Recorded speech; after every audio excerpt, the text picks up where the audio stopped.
Well, hello, I'm Janet Morena, Executive Director of Priests for Life. Welcome to Just Ask Janet.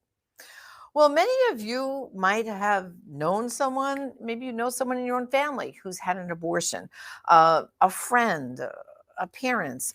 There's all kinds of circumstances out there. Well, in today's program, we're going to hear a story from a woman who did have an abortion, but then how she herself took that experience and turned it around to reach out and help so many other people to find healing and peace after their abortion. So, welcome to the program today, my dear friend, Theresa Bonapartis. Theresa, welcome to the program. Hi, Janet. Great to see you. Great Good to to be see you here. too. Always ready to share this message, right? Exactly. So, of course, Theresa, some people maybe don't know the little known fact that you did work for Priest for Life with Father Pavone for a few years when our office was up in Portchester, New There York. was only four of us. There were only four people who worked for Priest for Life back then. So we have certainly, with the Lord's grace, grown so much. Thank God. But take us back to your own abortion experience and tell everyone the circumstances that surrounded your own abortion. Okay, well, I was a teenager and I grew up in the 1960s and, the Woodstock generation, the whole bit there. And I just always remember feeling like there was something wrong with me because I wasn't sexually active. And I decided to sleep with someone that I was seeing and I became pregnant. And I grew up in an Italian-American family, pretty strict. My dad was pretty strict. And so, like many teenagers, I was afraid to tell him or them about my abortion. And one of the things I think that really, like in retrospect, when I think about it all the time, I really was never afraid of the abortion option because we were Catholic. We went to church every Sunday. I didn't really know my faith on a personal level, but I really didn't think that abortion would ever be an option. So it was really nothing that really entered my mind. And what ended up happening, I hid it from my parents for 4 months. I told the father of the baby. He told me that he would marry me. And so I just kept postponing. You could wear those peasant shirts. It was very easy to hide the pregnancy. And when I finally told my father, I got a very different reaction than I thought that I would get. He got up out of his chair. He told me to get out of his house and to forget that I was his daughter, and he was going to forget that I was his daughter. And I just remember just feeling so totally shocked, like I couldn't even believe it was happening. And I left the house that day and ended up staying with a friend at her parents' house for a while. And, you hear many women, once they do find healing, like really talking about the isolation, like you're really cut off. David Reardon from the Elliott Institute, who does post-abortion research, he always talks about how women are most often aborted before they ever step foot into an abortion clinic themselves. So I think I definitely felt like that. I started fighting with the baby's father. I told him to leave me alone. And he did. He was a teenager too. He didn't know what to do. And so I didn't have that relationship anymore. And my father started having my sister call me to tell me that he wanted me to have an abortion. And I kept saying, no, I don't want an abortion. I'm not going to have an abortion. And he kept pushing it through her. Every day she would call me up and say, you have no job, no money, no place to live. What are you going to do? How are you going to take care of this kid? And so what ended up happening after a period of time is I caved into the pressure. I didn't have an abortion because it was a free choice. I had an abortion because I felt like I had no choice. And because I was in my 4th month of pregnancy, my abortion was in a hospital. I had a saline abortion. I still, to this day, don't remember how I got to the hospital. I was on the maternity ward in a room there. No one ever told me the development of my baby. Nobody told me anything that was going to happen to me or what the abortion procedure, what it was going to be like. I knew nothing. And I just remember the doctor walking into the room, and I remember thinking that he looked sadistic. I just really totally remember that in my head, like looking at him and feeling like he was sadistic. And he came in and he injected me with a saline solution. And again, I had no idea what that was or what I was in for. And what it does is it burns the baby to death and it sends you into labor. And like I can remember my son thrashing around inside of me. Only at that time I didn't know what it was. And I went into labor for many, many hours, and I ended up giving birth to a dead baby boy. And to this day, I still can see him in my mind's eye. And I remember being in that hospital room and really thinking, how is this possible? Like, I couldn't believe that it was legal, that I was in a regular hospital, this was going on. Like, I couldn't even wrap my head around that. And I just remember instantly hating myself and wanting to pick him up and put him back inside of me, which obviously I couldn't do. And then I remember thinking how I wanted to jump out the window of the hospital, but I didn't have the courage to do that. And I rang for the nurse, and she came into the room, and she had this big plastic jar, and across the front of it was marked 3A. And she picked up my son, and she put him in the jar, and she walked out of the room. And all I could really say is that my life just changed dramatically from them. Um, Again, I hated myself. I totally, there was just such an unbelief. There still is an unbelief, if you want to know the truth. I mean, you would think after all these years that there wouldn't be, but there's just such a like a shock still that we allow these abortions to go on, and the horrific act of abortion, and it's as if it's not going on, or people don't pay attention to it. It's funny because, like, with this new Texas law, I can't remember his name, sorry, but one of the senators was talking about the Texas law. Obviously, he was against it, and he said something about how horrifying it is that this Texas law was in place and how it was terrifying to them. And I thought to myself, you want to know horrifying? You want to know terrifying? You should have seen my son like I saw my son. So there's just, I think, such a disconnect. But anyway, my So Theresa, just remind everybody, how old were you when you had this I abortion? was 17. You were 17. 17, 18. I'm really, to tell you the truth, I Right. don't remember So exactly, but it was, now you said your father was forcing you. Where was your mother in this picture? you know what, Janet, in those days, you know how the old Italians were, you know what, my mother did What their whatever father my said. that's right. You know, I mean, I found out many years later that my mother didn't want me to have the abortion, that she was actually trying to find alternatives. Much later on in my life, when we finally talked about it, because after the abortion I still was not accepted by my family for a while. It took quite a while before we ended up talking again. And even when I was accepted back into the family, it was like as if the abortion never happened. No one mentioned it, not a word. It was like the monster in the room, you know. Yeah, so when you left the hospital, who took you? Who brought you to the hospital? And who took you home? I still to this day do not have a clue how I got to the hospital. I really don't remember.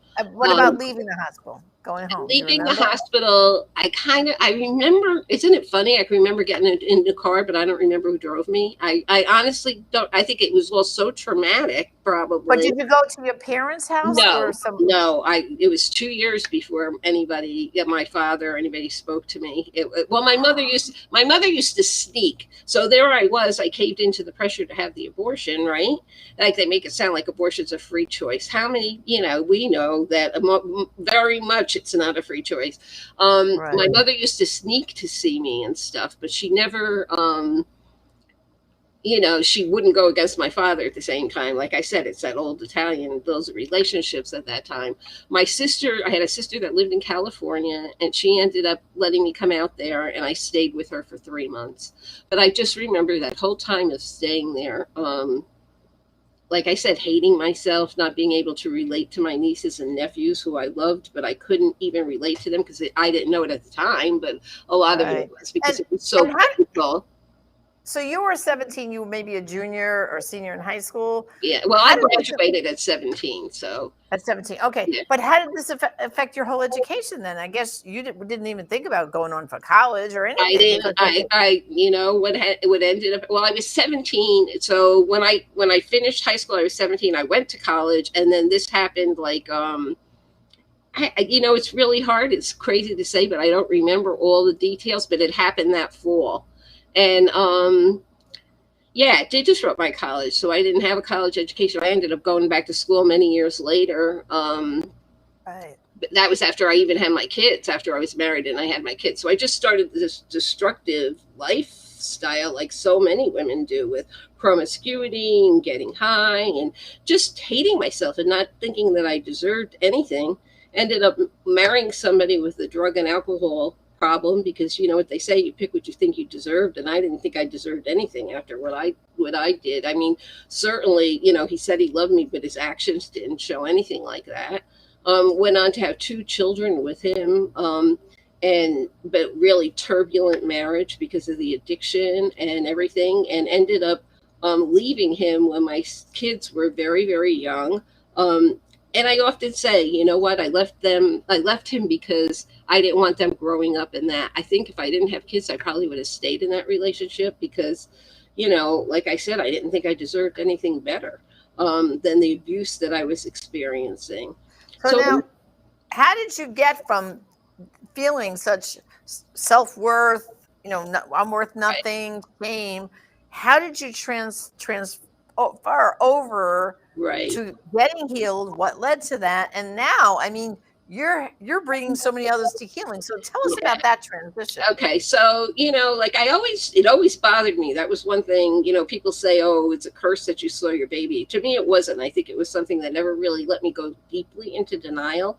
So I always knew it bothered me. I had never wanted it, so I was always looking for help. But there was no help out there. Everybody was like, "Oh, it's in your past. It's not this." You know how the denial is with post-abortion. And finally, when my older son was making his first communion, there was a meeting at the school, and I had stopped going to church. You know how that is. You know, you think you're damned for life. You're never going to step foot into a church again. But I wanted him to receive the sacrament, so he had a meeting for his first penance, and I went. And the priest started talking about the sacrament of reconciliation and God's forgiveness, and he started talking about, he mentioned abortion. And what ended up happening was, after that, I asked this priest if I could come and see him, because it was like the first flicker of hope that I had had. By now, it was like 15 years that I had been suffering. And I ended up seeing him, going to confession, and really developing a relationship with God, because I truly believe you cannot heal from an abortion unless you know God's love, because it's too hard to look there.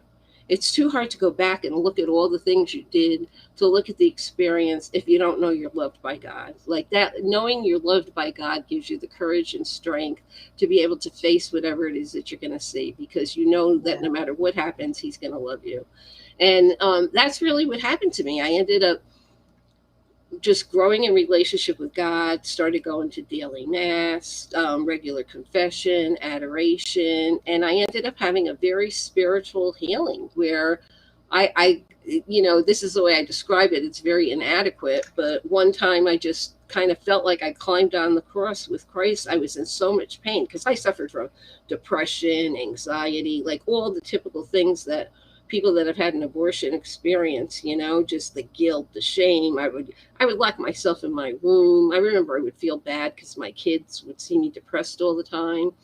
So one night I just had this very spiritual experience where I feel like I climbed on the cross with Christ, only instead of feeling the pain, I felt a warm rush go through me, and I knew that He had touched me, that He had healed me. And ever Right. since then, like, just life changed after that drastically, because I just became on this quest to, you know, let others know that they didn't have to. I knew there had to be others. I knew I wasn't the only one. And I just Right. got on this quest to let other people know about God's mercy and His healing and His forgiveness. And so it's been amazing. It's really, you know, it's funny. I went for spiritual direction the other day, and my director said to me, you know something, you're a miracle. And you know what? He's right. I really am, because when I think of what I've gone through and where God has brought me, it is just like so amazing. And it's not like He's up there saying, "Oh, there's Theresa, I'm going to do it for her." He wants to do that for everyone that's experiencing this. This is what He wants That's to right. do, no matter who you are. And so Exactly. I just got that quest to just really set out on a journey. Hmm. And so I ended And up. then, Okay. yeah, and I know you've had quite a few important people in your life that have kind of helped you along, and you established Lumina, which is your abortion recovery program. But I know there's been people like the Sisters of Life, Father Right. Benedict Rochelle, Right. the CFRs, Father Marius Koch. I mean, you have been, when you say blessed, richly blessed Yes, I with, have I mean, been. like, you came back to the Mercy, but boy, oh boy, did you get surrounded like the A-list team of people Did. who, I who could did. help you, right? Every day I thank God. Yeah, because what ended up happening is I started, well, I knew one of the original Sisters of Life before they were formed, but I had been writing to Cardinal O'Connor and just telling him, you need something, some more things need to be out there for people who have had an abortion. And he used to call me his post abortion haunt. He really did. It was crazy. But I did. I used to haunt him because I just didn't feel like there was enough out there. And he promised me when he started the Sisters of Life that one of the things they would do was minister to people who had had abortions. And so that's what really happened. Once the Sisters of Life were formed, a couple of the sisters and I began entering Canaan, which is the ministry. That's the name of the ministry that we do. And it's just grown over the years. I became very involved with the Franciscan Friars of the Renewal, who also were brand new at that time when I met them. When I met the friars and Father Benedict, there was 8 of them. Now there's like 140. And they started working very closely. And so it began with the ministry for the women. And then after a period of time, a couple of the friars and I, Father Marius being one of them, we decided that it was just, we had some men that were in the ministry, but we just felt like they weren't being totally honest, and they were very protective of the women. And we just always felt like they were there for their own healing. We didn't want them to feel like they had to protect the women. We wanted them to get to their own stuff. And so we ended up starting a ministry just for the men. And we've been doing that now. It's probably close to 20 years at this point. And actually, we have a retreat on October 16th. So if anybody's interested, it's really great. Father Marius is the director. We have someone who gives his testimony. And we just found that it was so different when we separated the men, because they're so much more honest with each other when no women are around, and they just really open up a lot more. And it's just so beautiful. I mean, I always say this because it's just so, this really does describe it. Like, they come in like very hardened, very much so. But at the end of the day, like one time Father Marius said something like, at the end of the day, oftentimes you'll hear them sobbing in the chapel. And I just remember one time Father Marius saying to me, I don't know what else is going on in the world today, but nothing can beat what just happened here. And that's really the way that you feel, because, men are so protected, and just to be with each other and let those walls down and allow God's healing mercy to touch them. And it's just been beautiful. Well, if they want to sign up or get more information for the retreat, they should go to enteringcanaan.org, right? Right. Dot Yeah, com. they could go to either Entering Canaan, or they could go to Lumina too, postabortionhealth.org. Either one of those and there's a phone number. If you want that, it's 877-586-4621.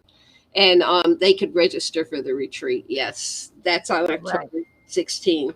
And anyways, through doing the work and expanding the work, we just ended up, it just kept growing, because I just kept seeing, well, I knew the impact it had in children just because of the impact it had on my own children. And, Janet, you just see more and more how abortion impacts people. It impacts women, it impacts men, it impacts children. And so we ended up starting, it's 10 years. I can't believe it. It's 10 years this year. We began retreats for siblings of aborted babies. And I do that with one of the friars too. And one of the siblings that's been involved with me in the Entering Canaan ministry for like 16 years now.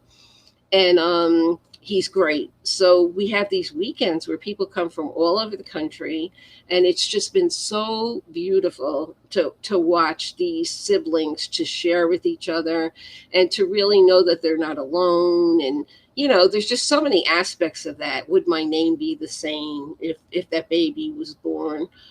There's so many different dynamics that go on for them. And so it's really just such a grace for them to be able to be together and share and participate in this retreat and have that healing.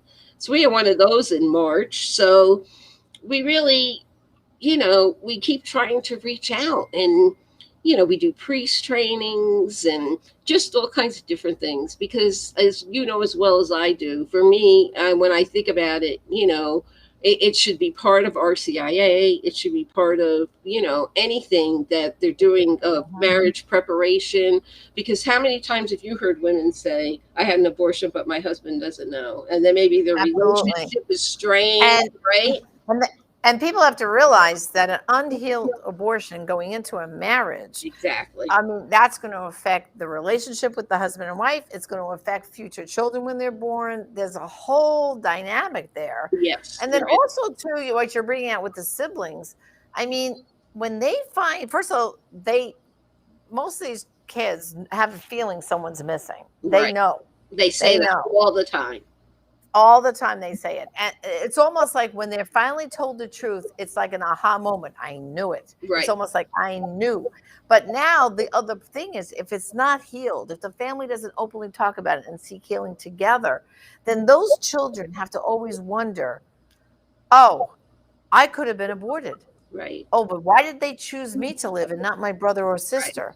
A Oh no. tremendous guilt And a lot of then them they feel. become like almost like overachievers, like where we have to always be measuring up for mom's love and mom's Right. love.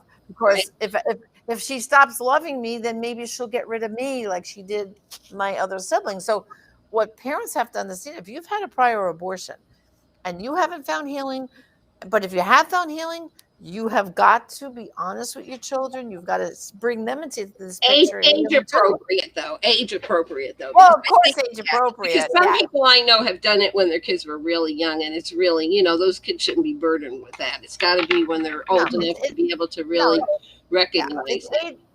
it's age appropriate, Yeah. but at a certain point, they know.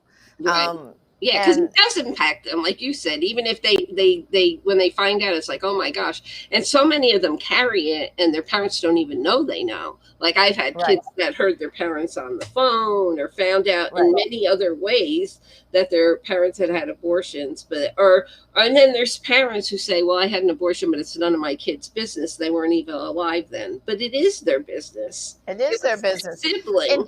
In fact, Teresa, I think you're pretty familiar with Dr. Philip Ney, the Canadian psychiatrist, Right. and he had That's right. studied in his family practice for decades these abortion survivors. And one case in particular, I sometimes like to quote, I quoted it in my book, is that a woman came to him, family practice, with her little daughter, 6 years old, who was having a problem wetting the bed.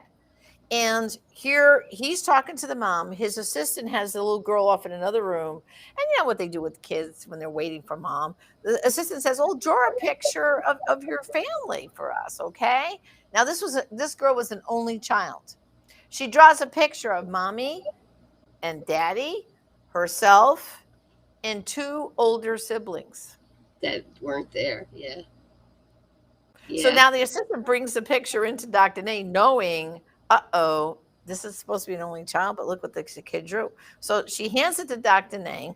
He looks at it and he says to the woman, he doesn't use the word abortion. He says, oh, that's interesting. Could you tell me about your pregnancies? Yeah. And she puts her head down and starts to cry. And she whispers in a very low voice and says, I had 2 abortions. Yeah. And then he shows her the picture that her daughter just drew, And and was she it goes, just something that was an instinct with the daughter, or had she overheard something? Do you know? no, it was something she had never heard anything from the mother. She never no. And so, of course, then Dr. Ney, through the therapy, family therapy, they came to see him every week for several months, Right. and the secret was finally let out. The Right. mother was able, with a therapist there, to properly talk to her daughter. And within months, the bedwetting, the nightmare stopped, everything stopped. And she just, there was such a healing in the family. This is such a huge wound for our country, and people don't even realize it. When you think about it, right? What is it, 62, 63 million abortions in our country now? And when you think Right. about the losses for the siblings, because it could be, maybe the mother had an abortion when she was a teenager, like I did. Maybe then she got into college, she had another abortion. Maybe the father had gotten a girlfriend pregnant and they had an abortion. So some of these kids have multiple siblings that they have lost through abortion. And like you said, it impacts the relationships, it impacts everything. And especially, and it's so conflicting for them because there's a part of them that wants to protect their parents, especially if they do know and they know their mother is suffering, or their father is suffering. They don't want to make them more upset. Or, so it's affecting them on so many different levels. And it's so crucial for them to be able to talk about that in a safe environment and to be with other people. And I don't know, those weekends, I absolutely love them because you just see things unfolding. I mean, I hear from the siblings all the time. They're just like so grateful to have come to that, and they keep in touch with each other.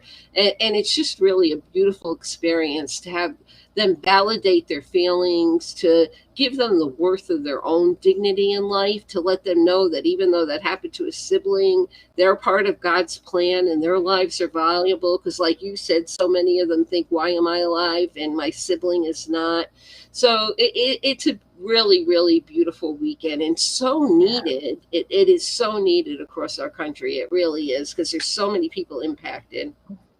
Well, Theresa, I'm going to pray that not only do you have one siblings retreat a year, that you have multiple ones Yeah, throughout that the would be year, great. that you get enough support, that you get enough assistance, that you can have maybe, at least 5, 6, 7 retreats a That year. would be Because we beautiful. know there's so many siblings out there hurting. So I just want to remind everyone, of course, we're so grateful for Theresa Bonapartis for sharing so honestly her story. But if you want more information, go to postabortionhelp.org. That's postabortionhelp.org. That's your portal into Theresa and all the different work that she's doing, how to find when's the next men's retreat coming up in October, Right. but all the other events and things that they have throughout the year, and the resources. I know you have a lot of great resources. And before we go, hold up, you have a beautiful book Oh, that you wrote there. about. Let's They're see the actually title. they're meditations on healing.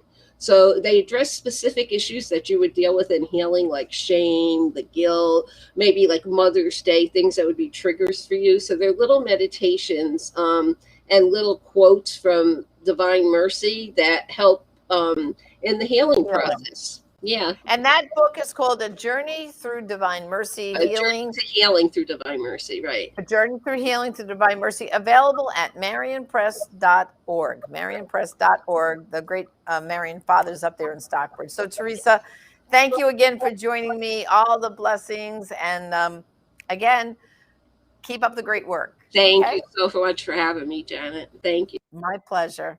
Well, brothers and sisters, thank you too for joining me. And just remember, there are many people out there hurting after an abortion. We're here to help. There's no such thing as an unforgivable sin. God's mercy is here for you.